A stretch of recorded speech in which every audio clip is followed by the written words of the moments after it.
At the core of the blessing of God is the reception and the keeping of God's word for the purpose of doing, not just for the purpose of doing. And when we say for the purpose of doing, there are a lot of things implied.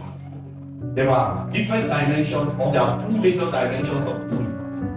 And the first dimension of doing is knowledge that will cause you to self-restraint. For example, it is written, lie not to one another. Don't steal. Don't commit adultery. Don't commit fornication. That is knowledge. And the reason you've been committing fornication, committing adultery, and not of your example, the use in space.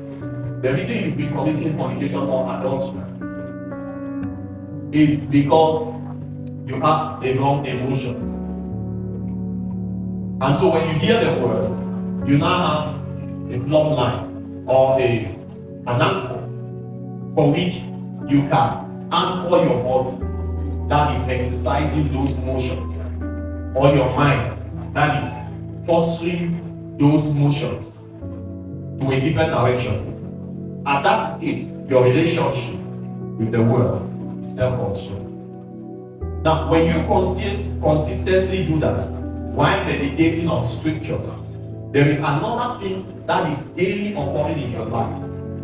Your emotions are being cleansed and washed by the blood of Jesus. Your mind is continually renewed, not to be able to accommodate those type of thoughts again. So at some point, you now lose the ability for those thoughts to reside in your mind. So with little or no effort, you find that you are no longer exercising self-control. And the reason you are no longer exercising self-control is because you are no longer feeling lustful emotions. So the goal of self-control is to aid the process of transformation. It's not for you to remain there forever.